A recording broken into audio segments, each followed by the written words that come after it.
the universe appears to be infinite.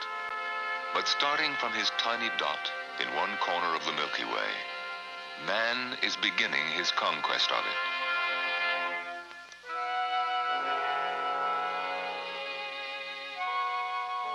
After his first trial steps, he will one day walk the moon.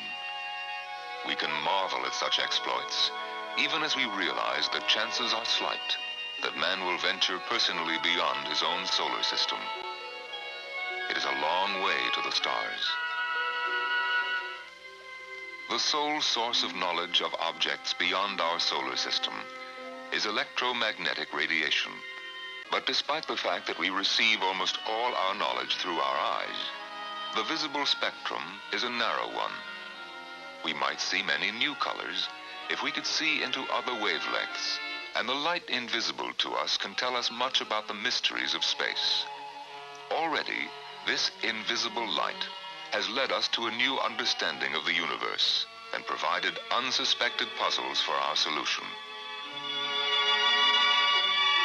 The envelope of air which protects life on Earth also screens out or absorbs the starlight in this portion of the spectrum.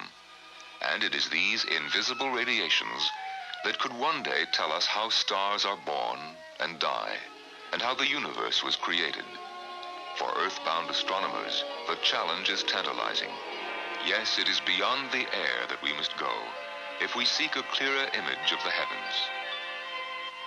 Above distortion that makes the stars twinkle, above the blotter of air that absorbs the ultraviolet, the X-rays, the gamma rays, on which much of the study of starlight depends.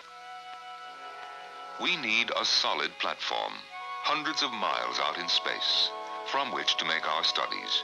Not a rocket, not a balloon, but an orbiting astronomical observatory.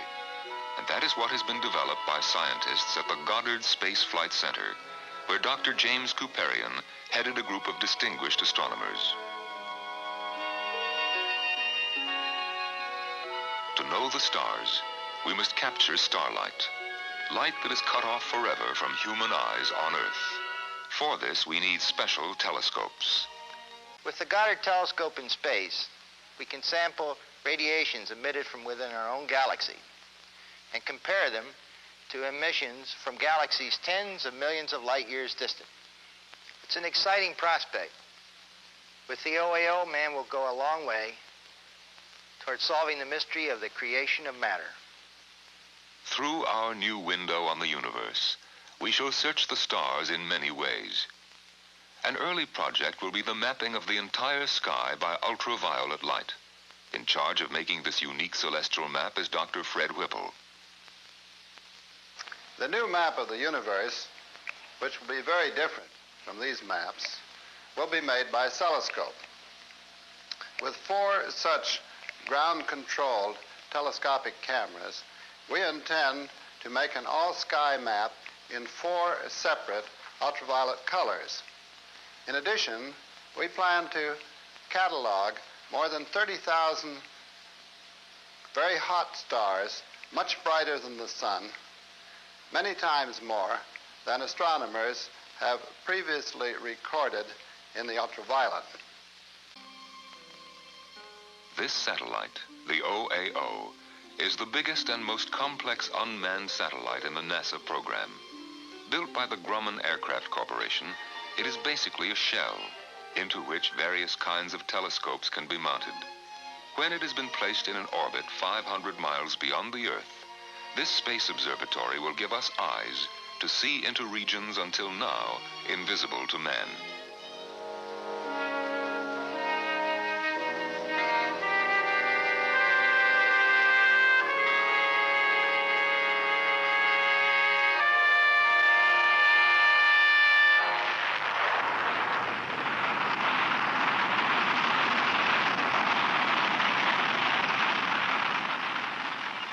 Launched by a Centaur rocket, the OAO sheds its protective fairings in space.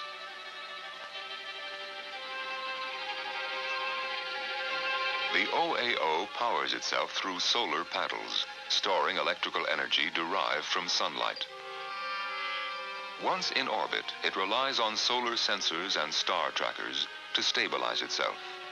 Then it opens its eyes to look through a new window in the universe.